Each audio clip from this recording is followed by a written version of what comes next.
Stop being dramatic, Amanda. My mother's voice was sharp as she watched me struggle to sit up in the hospital bed. Marcus didn't push you that hard. You probably just pulled a muscle. I tried to respond, but the pain shooting through my lower back made it difficult to speak. The fall down our basement stairs had left me barely able to move. My name is Amanda Mitchell, and at 24, I'd just experienced my brother's worst attack yet. Marcus, my 28-year-old brother, had always been violent, but our parents had spent years covering up his episodes, as they called them.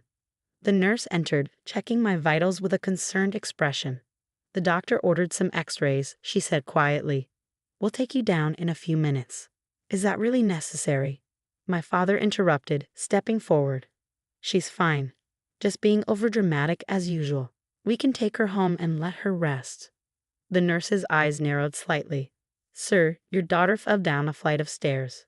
We need to rule out serious injury. What they didn't know was that I hadn't fallen. Marcus had pushed me after I confronted him about stealing money from my savings account. Again.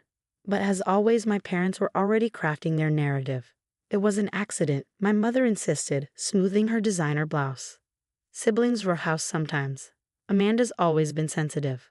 I closed my eyes, remembering the look of pure rage on Marcus's face as he shoved me. The way he'd smiled when I tumbled backward. The sound of my parents rushing to help him craft his story before they even checked if I was breathing. The x-rays revealed 3 fractured vertebrae. The doctor's face was grim as he showed us the images. This type of injury, he said slowly, is consistent with a significant force, not a simple fall. My mother's hand tightened on my shoulder. A warning. Doctor, we appreciate your concern, but we know what happened. We were there. No, they weren't. They were upstairs when Marcus attacked me. They only came down when they heard my screams. Amanda will need intensive physical therapy, the doctor continued, ignoring my mother's interruption.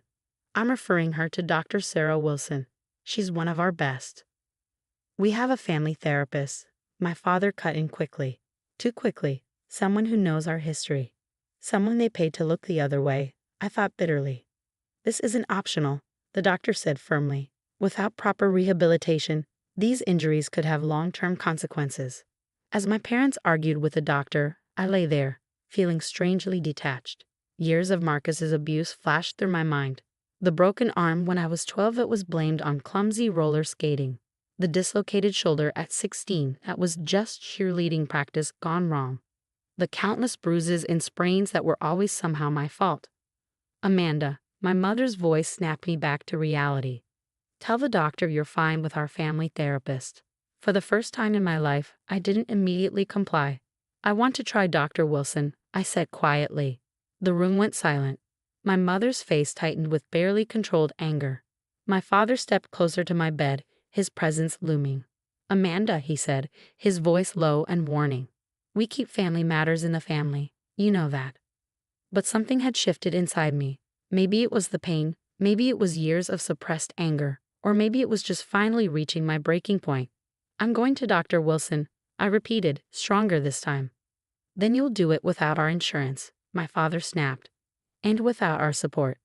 The doctor, who had been writing in my chart, looked up sharply. Mr. Mitchell, are you refusing to cover your daughter's medically necessary treatment? My father faltered, suddenly aware of how this looked. Of course not, he backtracked smoothly. We just prefer our usual providers. I'll make the appointment with Dr. Wilson for next week, the doctor said firmly, ending the discussion. In the meantime, Amanda needs rest and careful monitoring. As the doctor left, my mother leaned close to my ear. This defiance needs to stop, she whispered. Marcus is sorry. He'll apologize when we get home. Don't make this into something it's not. But it was already something. It had been something for years, and as I lay there, my back throbbing with each breath, I realized Dr. Wilson might be my only chance to finally prove it. Little did my parents know, their carefully constructed facade was about to crumble, starting with my first physical therapy session. The waiting room at Dr. Wilson's physical therapy clinic was bright and welcoming, a stark contrast to the tense atmosphere at home. The past week had been unbearable. Marcus hadn't apologized. Instead, he'd smirked every time I winced in pain. My parents had alternated between guilt-tripping and thinly veiled threats about family loyalty. Amanda Mitchell, A woman in her mid-30s with kind eyes and an athletic build approached me. "I'm Dr. Sarah Wilson. Let's get started with your evaluation." My mother stood up. "I'll come with you." "Actually," Dr. Wilson interjected smoothly, "initial evaluations are one-on-one. Patient privacy policy." Her tone was professional but firm. I could see my mother's jaw clench. "She needs assistance walking." "That's what I'm here for." Dr. Wilson smiled, helping me to my feet. "We'll be about an hour." Once inside the private treatment room, Dr. Wilson's demeanor shifted subtly. "Let's talk about how this happened," she said, helping me onto the examination table. "Your hospital records mention a fall downstairs." I hesitated. Years of conditioning made my throat tight. "That's what they wrote down." Dr. Wilson's hands were gentle as she began examining my back, but her words were direct. "These injuries," she said quietly, "don't match a typical fall pattern. The angle of impact suggests you were pushed with considerable force." Tears burned my eyes. "I can't." "Amanda," she paused, meeting my gaze. "I've worked with many patients. I know the difference between accident injuries and intentional trauma. Your body is telling a story your mouth won't." Her fingers found another tender spot, and I flinched. "This bruising pattern." She traced the marks carefully. "It's older than your back injury. I bruise easily." I whispered the familiar excuse. "No," she said firmly. "You have systematic trauma patterns. Multiple healing stages. Some of these injuries are weeks old." She pulled out her tablet, showing me detailed body maps. "See these marks? They're consistent with repeated physical abuse." My carefully constructed wall began to crack. "My brother?" I started, then stopped. "Has he hurt you before?" The dam broke. Through quiet sobs, I told her everything. The years of violence, my parents' cover-ups, the threats, the isolation, how they controlled me through financial dependency and emotional manipulation. Dr. Wilson listened, taking notes, her face professional but her eyes compassionate. "Amanda," she said finally, "I'm legally required to report suspected abuse." Terror gripped me. "They'll never forgive me." "This isn't about forgiveness," she said gently. "It's about your safety. Your brother's violence is escalating. These back injuries could have paralyzed you, or worse." "They'll say I'm lying." "Your body tells the truth." She showed me more detailed photographs of my injuries. "These patterns are unmistakable, and I've documented everything." A knock interrupted us. My mother's voice came through the door. "Is everything all right?" "It's been over an hour." Dr. Wilson squeezed my hand. "You're not alone anymore," she whispered. "But you need to make a choice. We can start your healing today. All of it, or you can go back to pretending. What do you want?" I thought about Marcus's smirk, my parents' lies, the years of pain and fear. "I want it to stop," I whispered. Dr. Wilson nodded, then raised her voice. "Everything's fine. Just finishing up our documentation." She quickly outlined a plan. She would file her report. I would stay with her sister, who ran a survivor's shelter, until safe housing could be arranged. Most importantly, I wouldn't go home today. "Your parents won't expect it," she explained. "They'll be focused on trying to control the situation here. By the time they realize you're gone, you'll be safe. They'll try to stop me." "They can try," she said firmly. "But I have evidence, documentation, and the law on my side. You have options, Amanda. For the first time, you have power." When we emerged, my mother stood waiting, tapping her foot impatiently. Finally, "How did it go?" "We've documented everything," Dr. Wilson said professionally. "Amanda needs extensive therapy. I'll be sending my complete evaluation to her insurance company." I saw panic flash in my mother's eyes. She knew what documented everything meant. "We'll discuss this at home," she said sharply, grabbing my arm. Dr. Wilson stepped between us. "Actually, Amanda has another appointment now. Insurance requirements. I'll have her home later." "This is ridiculous." "She's coming home now." "Mrs. Mitchell," Dr. Wilson's voice was steel wrapped in silk, "your daughter is an adult, and right now she's my patient. I'll make sure she gets where she needs to be." My mother's face contorted with rage and fear. She knew she was losing control. "Amanda," she hissed, "remember what we discussed about family loyalty." I met her eyes, finding strength in Dr. Wilson's solid presence beside me. "I remember everything, Mom. That's the problem." As Dr. Wilson led me to her office's back exit, I heard my mother on the phone, presumably calling my father. But for the first time in my life, I wasn't afraid of their reaction. I was finally breaking free. 6 months later, I stood outside the courthouse, breathing deeply. The restraining order hearing had finally arrived. Dr. Wilson stood beside me, a stack of medical records under her arm. Her documentation had become the cornerstone of my case. "You're ready for this," she assured me. "Remember, you're not the one who should be ashamed." The past months had been a whirlwind of change. Living at the survivors' shelter had opened my eyes to how many others have stories like mine. I'd found a job at a local publishing house, started trauma therapy, and slowly rebuilt my life without my family's toxic influence. Of course, they hadn't made it easy.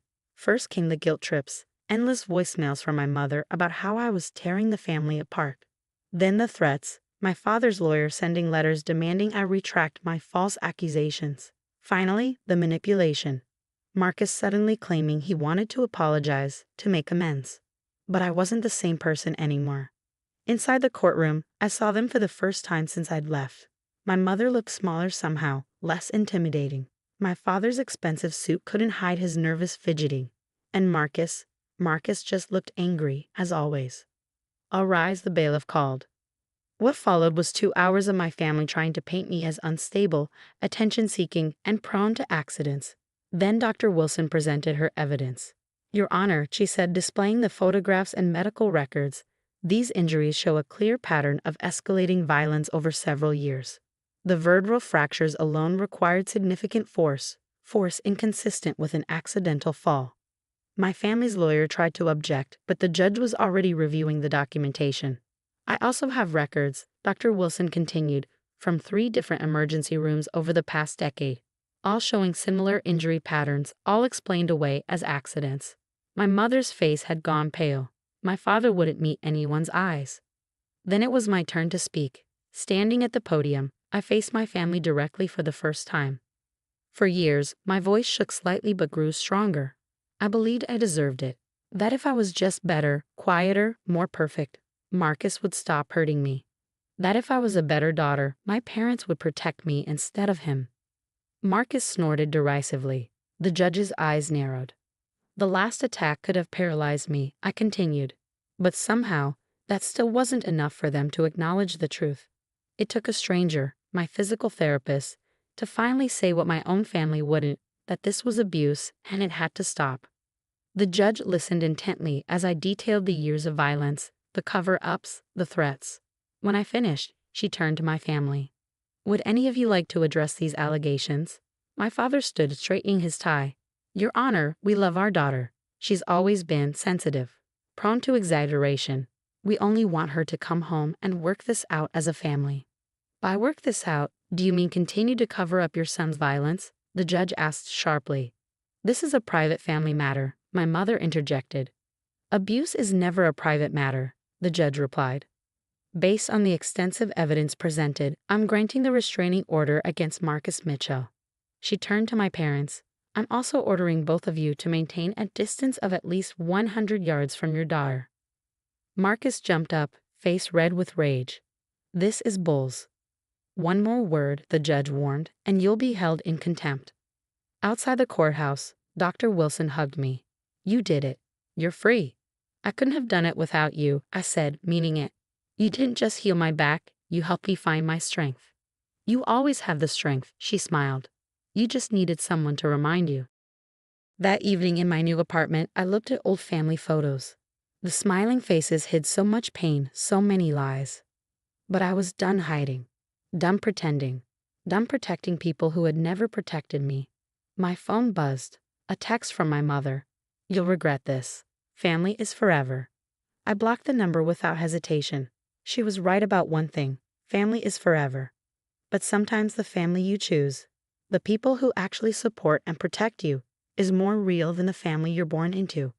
Dr. Wilson had become more family to me in 6 months than my blood relatives had been in 24 years.